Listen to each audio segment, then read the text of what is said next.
Rosas brancas e cravos vermelhos testemunharam a comemoração dos 49 anos do 25 de novembro no Parlamento, o mesmo palco onde, por estes dias, se discute o orçamento na especialidade.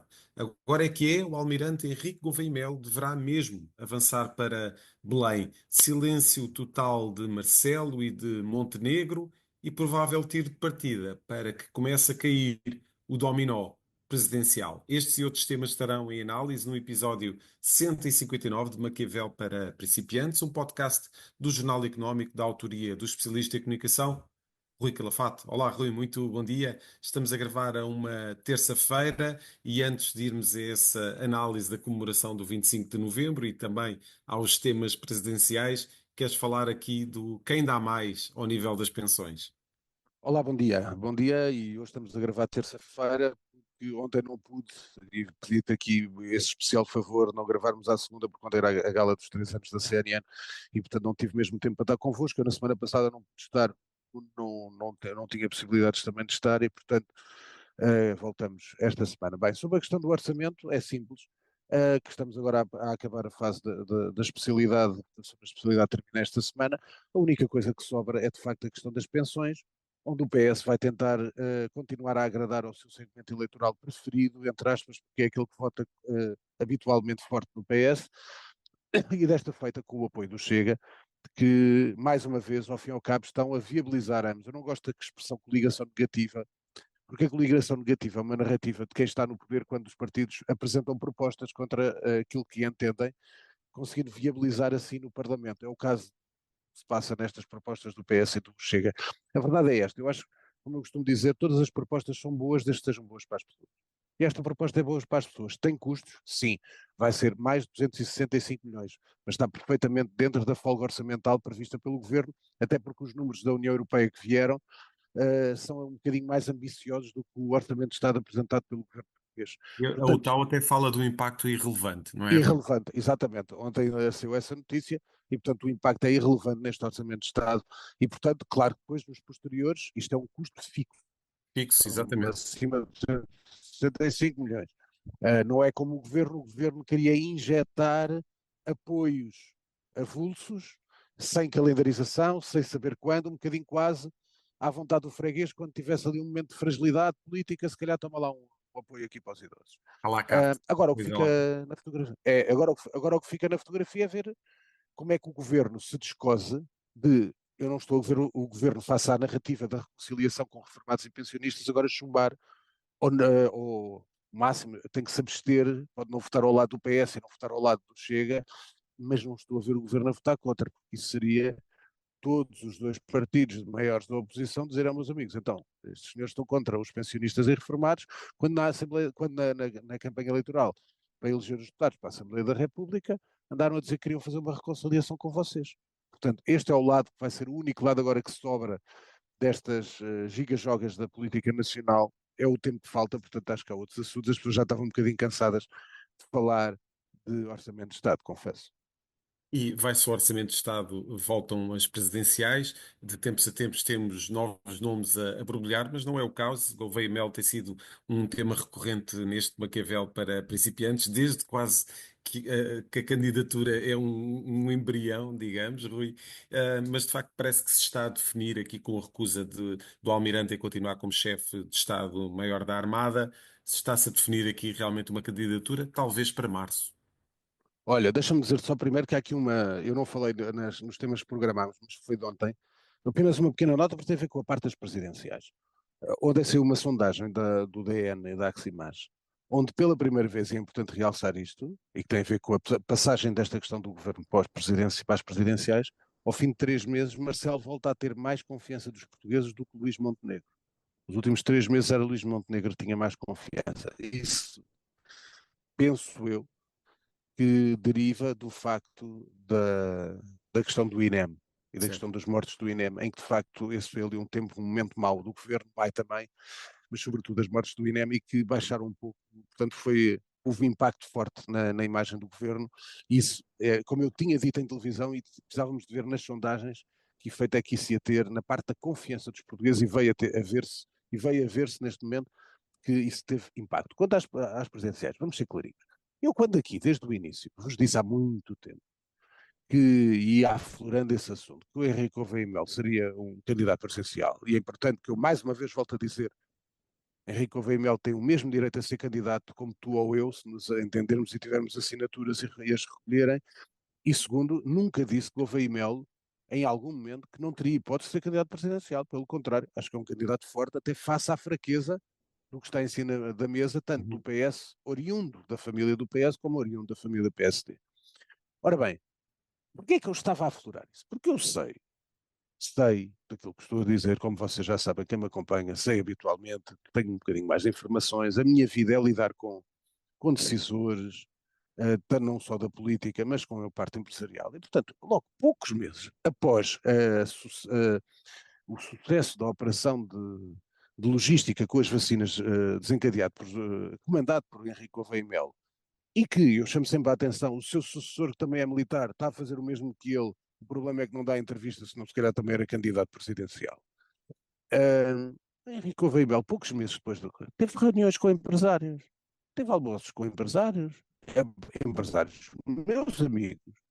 Se houvesse alguma dúvida, se alguma vez o Gouveia e Melo me viesse para aqui dizer, não, olha que é mentira, espetava-lhe o nome e punha o empresário a dizer como é que era e onde é que foi, a que horas foi, a que hora, e quanto é que, o que é que foi tratado nesse almoço. E não foi só um, foram mais empresários.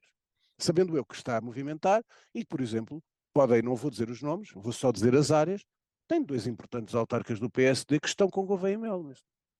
Um é ali do litoral do centro do país, e que não tem nada a ver, pensam isto, acham que é o Pedro Santana Lopes? Não, o Pedro Santana Lopes até está ainda a pensar em pista própria, pelo aquilo que eu tenho lido. Exato. Não, eu estou a falar de uma grande cidade dessa zona, não é perto do mar, mas portanto ali na parte litoral, e outra é um grande autarca na zona de Lisboa. Dois autarcas do PSD, depois eu direi os nomes, vocês fixem isto, podem escreverem num papelinho, olha, o Rui Calafate está a dizer que isto é. Quando eu depois vos der os nomes, e Apenas quando as próximas aparecerem, lembra-se, eleições. não, talvez não, mas quando aparecerem esses senhores, vocês vão se lembrar que eu Claro, sei claro. aquilo que estou a dizer habitualmente. Ponto. Ora bem, aqui o que é que interessa? Nós tivemos também a apresentação da candidatura quase de António José Seguro, na semana passada. Não pude comentar, porque isso foi depois na quinta-feira da semana passada. Ora bem, António José Seguro é uma pessoa que todos sabem, eu tenho uma enorme estima por ele, conheço-o há muitos anos, sou amigo dele, e fez uma apresentação, primeiro uma coisa para quem é curioso destas coisas, teve uma audiência brutal, e o Jornal Nacional da TVI ganhou ao Jornal da Noite da SIC, não é o costume. E portanto, e a parte dele, a parte final da entrevista dele no Jornal Nacional, que era a parte final do Jornal Nacional, ganhou-se sempre sistematicamente. À SIC e à RTP. Depois na CNN também fez bem, uma boa audiência, e portanto significa que teve os 10 anos em silêncio, não prejudicou ninguém. Calou-se, cumpriu a sua palavra de não interferir nem com José Sócrates sobre o assunto de José Sócrates, mas também nunca interferiu nem nunca criticou António Costa. Afastou-se, é um candidato hoje em dia ao centro moderado, Um que, candidato quer dizer, apaziguado, dirias, Rui. é um que sim, e como tu te lembras, há 3 semanas, eu aqui disse, e muita gente fala, tal como eu falei do Carlos Moedas, como tu te lembras, que era uma possibilidade e foi notícia, também disse que o António José Seguro, ao ter um programa de televisão, estava a dar sinais que podia ser candidato presidencial. Disse eu aqui há 3 semanas, um mês. E foi. Quer dizer, ainda não é, mas em princípio sim. Mas temos o Mário Centeno, temos Henrique Gouveia e Melo, o PSD ainda não se definiu, que esse é que é o lado que será sempre mais comido pelo candidato Gouveia e Melo. Pode haver Passos Coelho, Lino Beleza, Marcos Mendes, Pedro Santana Lopes, André Ventura, estou a falar de espaço à direita, à Carlos esquerda Moedas. Centeno, Carlos Moedas, à esquerda Centeno, ainda se fala do avanço do Augusto Santos Silva. Portanto, como eu ontem disse a brincar na CN, só falta avançar o cão do Pedro Tadeu, que era o comentador que estava ao meu lado, e até que me pediu um erro, porque por acaso atirei ao calhas, nem sabia que ele tinha um cão, mas não era um cão, era uma cadela. Portanto, Rui, depois ele e disse: se Olha, calhar isto diz, até pedia primárias, não é? olha, porque não? E por que não? Um Quem modelo sabe, quem americano. sabe. Sim, um modelo americano, ao fim e ao cabo, a primeira volta serve como primárias. A verdade é essa. Sim, é Só que é verdade. umas primárias de tudo ao molho. E não umas primárias orientadas, porque depois nós não temos esse espectro, nós não temos um modelo presidencialista, como o modelo presidencialista, quem manda é o presidente, e portanto, Certo. como tu vês na América e no Brasil, etc. Nós não temos, nós temos um modelo parlamentar. E portanto, semi-presidencialista, com ascendente parlamentar. E, portanto, vamos ter uma série de. Vai ser um forró-bodó, sinceramente. Acho que agora vai começar a sair, não se esqueçam disto. Henrique Gouveia e Melo, a partir do momento que for candidato, deixa de ser militar, deixa de aparecer de farda. Passa a ser um como os outros e passa a ser político. E passa a ser político a ter que dar E esclarecimento. tem que dizer ao que vai. Tem que dizer ao que veio, tem que dizer o que pensa. Que ninguém sabe o que é que ele pensa. Pelo menos os disparates que disse quando foi da entrevista que deu ao Sol, várias vezes já disse vários disparates, até de política externa. Portanto, e é natural que vai ser, não te esqueças de uma coisa, ainda há pouco tempo o Tribunal de Contas emitiu um parecer muito negativo sobre a gestão de Gouveia e Melo enquanto chefe de Estado-Maior da Armada, gastos e despesas sem concursos públicos, etc. Quem vem para a política, quem quer ser Presidente da República, ainda por cima, com a questão da farda, da ordem e da autoridade, não pode falhar no compromisso da transparência com os portugueses. E, portanto, estas questões financeiras vão estar em cima da mesa. E depois aquilo que ele pensa, tanto ele como outros. Porque os políticos, nós já sabemos que estão, como é óbvio, sempre na crista da onda da crítica. Quando aparecem alguns paraquedistas, neste caso marinheiros, na cena política, tem que ser também completamente. E uma nota que eu isso é muito importante. As pessoas às vezes acham que por ser militar, este senhor tem alguma coisa a ver com Ramalhianes. Ramalhianes é uma grande figura da história portuguesa. É uma figura que merece respeito de todos os portugueses. Homem sério, honesto, teve apenas aquele lapso ter feito o tal partido, o PRD, que ele próprio já se arrependeu, já disse isso várias vezes. O resto é uma pessoa de serviço ao Estado português. Para já, até agora o Gouveia e Melo, para lá de uma operação de logística que qualquer militar fazia, como se prova o seu sucessor, mas até agora vejo mais como egomaníaco do que como servidor do Estado português. Rui, desta aí a deixa perfeita para falarmos da celebração do novembro, do 25 de novembro de 1900, dos 49 anos do 25 de novembro, que foram assinalados numa cerimónia muito semelhante àquela que é utilizada também para o 25 de abril. Como é que tu viste a comemoração desta data no Parlamento? De uma maneira estúpida, porque é divisível, e portanto, tal como o 25 de Abril, 25 de Abril para mim é a grande data, a grande comemoração que deve ser feita, que é a conquista da liberdade. E o 25 de Novembro, o próprio Ramalho e Anos o disse, e como tu viste, esteve lá presente, fez questão de estar ontem. O 25 de Novembro é uma continuação, é uma sequência quase, digamos assim, lógica da conquista da liberdade passarmos à conquista definitiva da democracia. A partir dali, acho lamentável que o PCP não tenha estado. Porque se o PCP podia fazer aquilo que fez o Bloco de Esquerda, mandava para lá uma pessoa, fazia um discurso, eu tenho uma representação parlamentar respeitável e, portanto, fazia o seu discurso contra o 25 de novembro, O como fez seu o Bloco de caráter Esquerda. institucionalista, não é? Sim, com certeza. E como fez o Bloco de Esquerda, que fez a sua protesta e o LIVRE, etc. Só que foi uma divisiva. Parece uma guerra do 25 de novembro entre a esquerda e a direita. As grandes comemorações não têm que ser de esquerda nem de direita. O dia 10 de junho não é de esquerda nem de direita. 5 de outubro não é de esquerda nem de direita. 25 de abril não é de esquerda nem de direita. E se a esquerda quer que seja uma festa da esquerda, não é.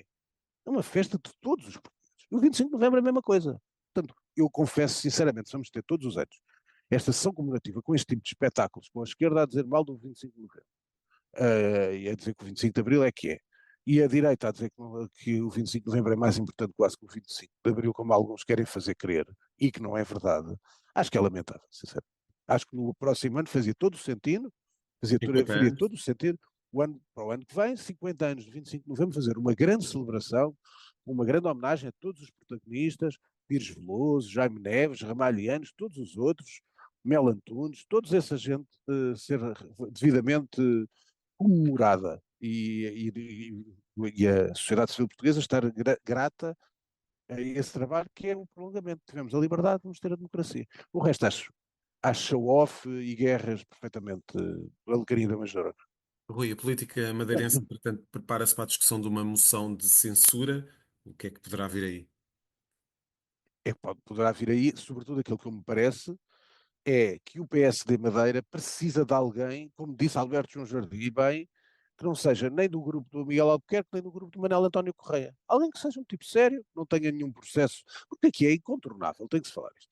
Não sei, metade quase dos secretários regionais estão todos sob suspeita na justiça. Quer dizer, mas que governo regional é este? E, portanto, aqui, como eu estou farto de dizer, o grande problema é Miguel Albuquerque que está agarrado ao poder como uma lapa. que é um petisco fantástico da Madeira, mas que não deve ser justificação para Miguel Albuquerque não sair do poder. Agora, acho que é a altura, sinceramente, é que nós continuamos em eleições na Madeira. Quer dizer, aquilo depois vai seguindo, porque a Madeira depende, como todos nós sabemos, do turismo. O turismo continua a correr bem, a economia vai fluindo, mas quer dizer, é um desconchavo quase para todos os portugueses. Ter outra vez este espetáculo de mais eleições na Madeira, com o Miguel Albuquerque, que é uma figura que já devia estar fora da política há não sei quanto tempo, e continua lá agarrado perpetuamente. E lá aparece também no Conselho de Estado, não é, Rui? Que é daqueles cenários que se calhar Exatamente, no não são Conselho de propriamente. Estado, no Conselho de Estado, no Conselho de Estado e na mesa de Congresso do PSD. Então, lá Exatamente. se isto não é Exatamente. tóxico, quer dizer, mas enfim, vamos a isso. Então, olha, dois temas agora para fixar, mais Certo. pequenos, mais interessantes, nada da política. Uma é a própria, por acaso ela estava lá presente ontem na série, a presidente da ANACOM, Sandra Massimiano, que está a fazer, como tudo lembra, é importante esclarecer isto a quem nos está. Lembram-se que houve uma tentativa de operação da Vodafone de compra da operadora Novo, Uhum. que tem muita margem ainda na margem sul e Coimbra. Eu, por exemplo, sou cliente da Novo na minha casa em Sesimbra. E a Digi, portanto, o primeiro movimento foi a Vodafone ter feito uma proposta pela compra da Novo. E a autoridade da concorrência bloqueou essa compra, porque achava que não era bom para o mercado português. Mas autorizou a entrada da romena Digi, que comprou a Novo. E o que está a acontecer neste momento, como tu já deves saber e quem nos está a ouvir, é que efetivamente está a haver O uma mercado está a renegociação, mexer-se. está a mexer-se, porque os contratos da Digi são interessantes. Por exemplo, tu não queres ver a RTP3, não te interessa nada estar a pagar, como português, estar a ver autênticos anormais pagos A pelo grelha bolso de de todos televisão. nós.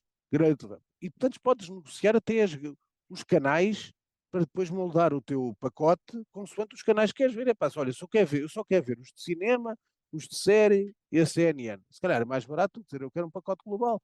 Mas isto obriga depois as outras operadoras, ao nível da concorrência, a mexer-se. E, portanto, a presidente da Anacom chama a atenção disto. E, portanto, que é a presidente da Autoridade Nacional das Comunicações, ela gaba-se disto e faz bem. Porque isto é, de facto, um serviço em que aí é que estão as autoridades competentes, todas aquelas entidades que geram pela transparência dos seus diversos setores, trabalhar para que os consumidores beneficiem dos movimentos do mercado. E neste caso foi um bom movimento. Segundo, relativamente à questão do INEM, mas uma história muito interessante, que é por causa das falhas que tem havido na resposta de emergência, até na questão de se demorar muito tempo a atender quem liga a pedir socorro, há uma empresa portuguesa, uma empresa de gênese portuguesa, que se chama Sword Health, que vai oferecer robôs de inteligência artificial, naturalmente, com a utilização de inteligência artificial, para atender emergências, para não haver qualquer hiato e para ser uma resposta mais conclusiva, que é isso que as pessoas pensam. Aqui temos a coisa, se calhar esta empresa, esta inteligência artificial, se calhar vai roubar empregos no futuro a quem atende telefonemas neste momento, só que por outro lado garante se calhar mais rapidez do que o esforço humano, pode estar em greve, Uhum. enquanto a inteligência artificial, que eu saiba, para já ainda não faz greves. Para já não. Ainda ontem, em Luís Montenegro dava precisamente essa alternativa da inteligência artificial como E é verdadeira. possível solução para o INEM ou para parte dos problemas que o Uhum. INEM atravessa neste momento. Rui, vamos passar para os temas internacionais e gostarias de falar aqui das nomeações que se perspectivam para o próximo executivo norte-americano liderado Não. por Donald Trump. 4 temas. Na América vou começar pelo o tópico que mandei, que é o segundo. Que Mas tem a só ver uma curiosidade. com as criptomoedas também. Isso. Pá, não sei se vê, não sei se tem reparado, quem é ligado a mais à parte empresarial aqui que nos acompanha ouve, as criptomoedas têm crescido bastante. Sim. Apesar de muita gente ter a dar avisos sucessivos, que é a iliteracia financeira, as pessoas estarem a investir em bitcoins. Só que aquilo está a crescer tanto, a parte das criptomoedas, que só chamará a atenção, que não sei se sabem, mas procurem, é que a família Trump tem uma própria marca de criptomoedas. É uma criptomoeda. Exatamente, e que tem uma marca própria, e que está a investir, e que está a crescer à bruta, e portanto é natural que depois continue o apoio às criptomoedas e estes modelos de pagamento modernos, coisa que, como sabem, Elon Musk também defende, portanto vai ser uma coisa a acompanhar. São Sendo umas que agora nomeações muito vai sair rapidamente. vai cair o presidente do regulador dos mercados financeiros nos Estados Unidos, que é um Sim, claro sim, épico deste tipo de soluções exato. digitais. Exato, exato. E portanto, eu agora vou passando até por causa das nomeações. Para as nomeações, como é óbvio, são algumas que são perfeitamente risíveis. Este senhor, o Matt Gates, que foi o que já saiu, estava na cara que não ia passar. Depois há pessoas que eu sinto que não estão preparadas. Acho que vai ser polémica a questão do senador Robert Kennedy Jr. Estar na saúde quando é anti-vacinas e não sei o que mais. Portanto, há coisas que nós vamos ter que acompanhar porque algumas parecem bizarria. Tem que ser. Tem que ser que algumas são do campo da bizarria. A verdade é esta. Depois os efeitos. Olha, meus amigos, efeitos da presidência de Trump, uns bons e outros maus. Um bom. Irão já disse que vai diminuir o seu processo de desenvolvimento nuclear. Trump avisou que não permite, é uma das coisas para o futuro do Médio Oriente, que não quer um Irão nuclear. E, portanto, Irão já se mexeu com medo de Trump. Primeiro tópico. Segundo tópico. Não vou tão longe como o primeiro-ministro da Albânia, que diz que Trump foi o melhor que Deus, a natureza ou a política deram à Europa. Não vou tanto. Mas digo, como digo, vocês que me ouvem aqui há 159 programas, portanto, desde a guerra, que eu digo que com Donald Trump, se calhar a solução de paz é, se calhar, mais fácil. Quem é que prova isso? Zelensky espera que a guerra termine mais rapidamente com Donald Trump. É o próprio Zelensky dizer. Já percebeu o seguinte: com ele, a mama da NATO acabou porque, para Donald Trump, como todos nós sabemos, a NATO não é uma prioridade, é um custo. Vai obrigar os europeus que querem manter este apoio à Ucrânia a ainda secar mais os nossos cofres e nós não estamos bem. Depois, como vocês se lembram, Olaf Scholz ligou para o senhor Vladimir Putin. Sinal de que, como já percebeu que Donald Trump não vai, a Alemanha está numa recessão, o próprio Scholz, já estou a ligar aqui ao tema, portanto ilumina o Uhum. último tema internacional, o Scholz está em terceiro lugar nas sondagens, até pode o futuro dar uma coligação da CDU, que está com 33%, com os verdes, que têm 11%. O AfD está em segundo lugar com 17% e o SPD com 16%, e tanto que o próprio Olaf Scholz não sabe se vai a votos, porque já se fala que será o Pistorius, que é o Ministro da Defesa, o candidato do SPD, porque é muito mais popular que o Olaf Scholz foi um Mais chanceler popular. Exatamente. incompetente, e foi um chanceler incompetente, tem que se dizer a verdade. Portanto, segundo efeito, o que é que eu achei mal?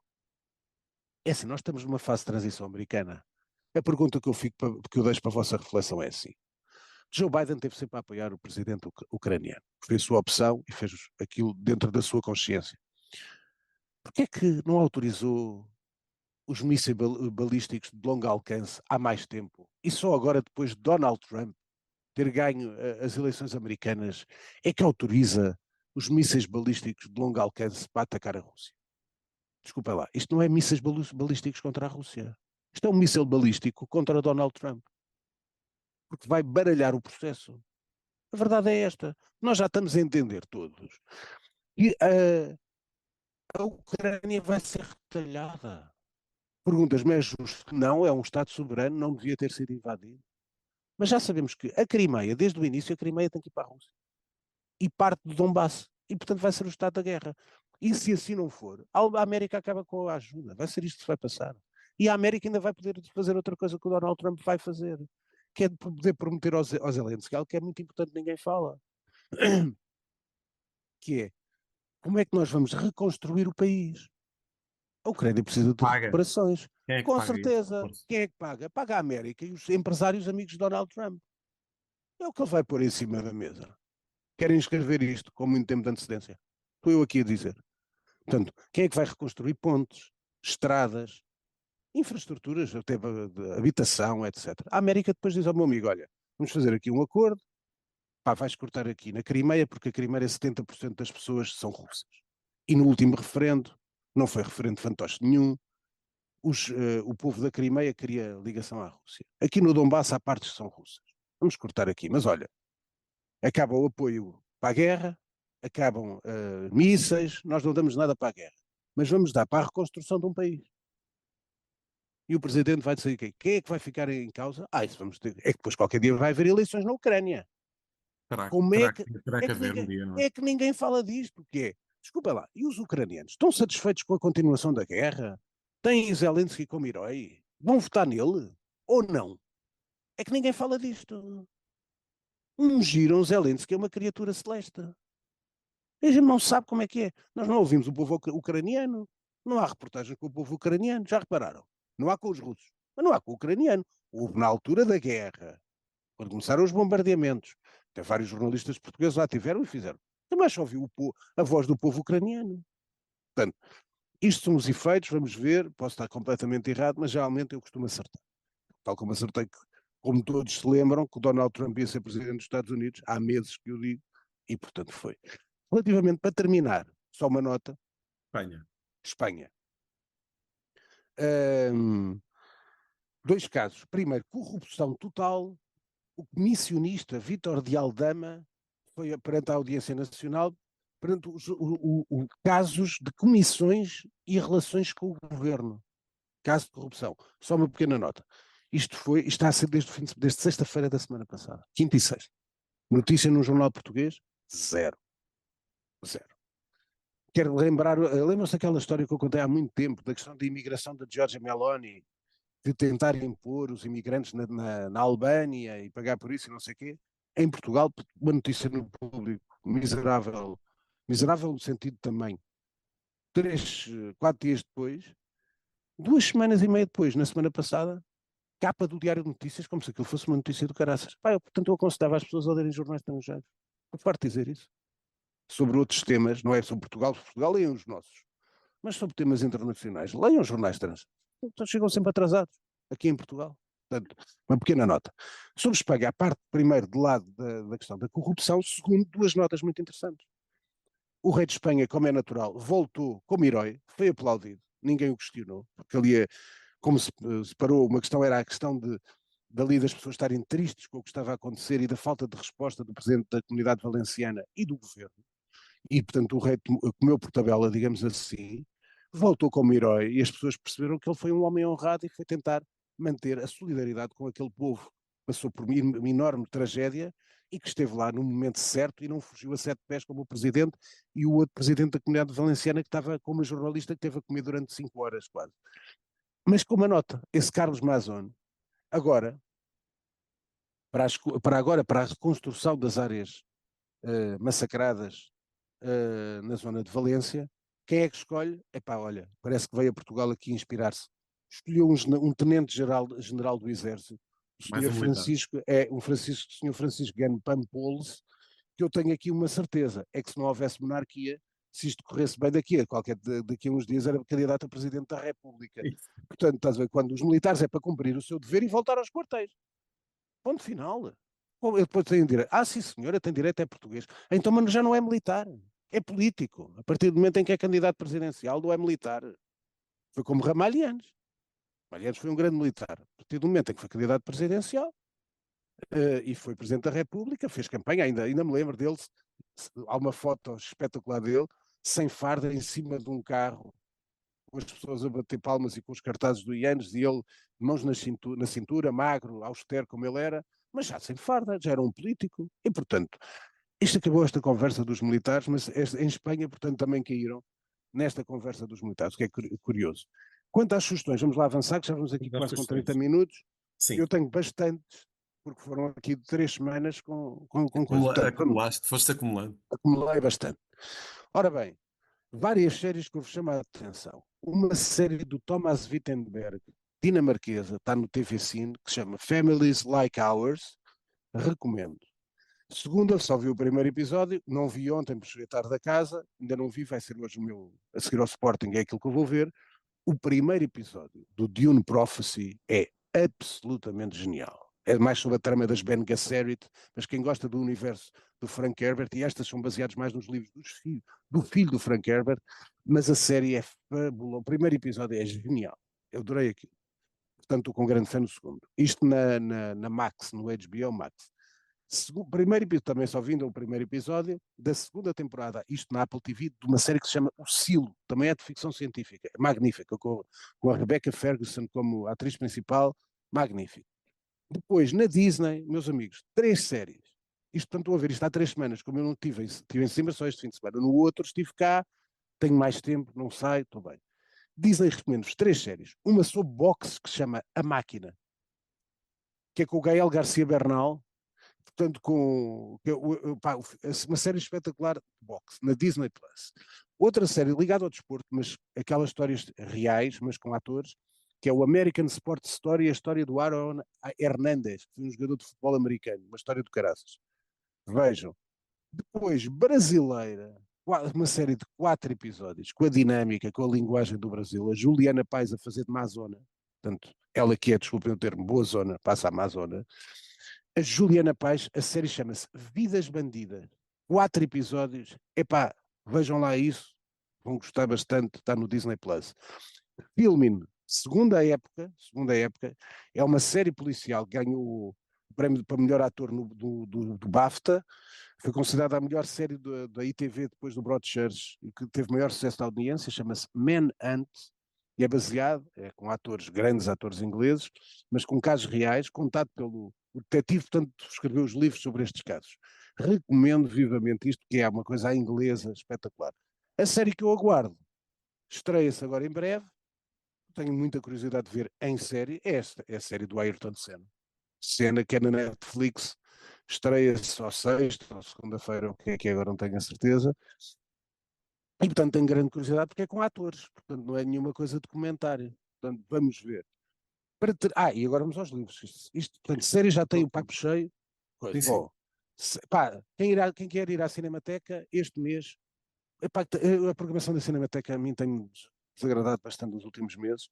Esta volta aqui um menos conhecido de Hollywood em termos de grande figura, que é o Anatole Litvak. Portanto, tem 3 filmes que eu vos recomendo, que são aqueles que eu anotei para ir ver, que é o Sorry Wrong Number, City for Conquest e o Blues in the Night. Portanto, vejam a Cinemateca, no site tem lá tudo preparado. Agora vamos aqui aos livros. Bem, primeiro tenho que fazer aqui um carinho à minha amiga, apesar de a gente não gosta dela, mas a minha amiga e minha colega, Mafalda Anjos, fez o seu livro A Carta a um Jovem Decente e depois pediu depoimentos a várias pessoas conhecidas que tivessem 20 anos. O que é que fariam se já soubessem o que sabem, se tivessem 20 anos? Depois é uma carta de jovem decente, é o estilo dela, mais politicamente correto, como sabem, mas é o estilo dela, é respeitável, é minha amiga, portanto, carta a um jovem decente é um bom presente para os jovens.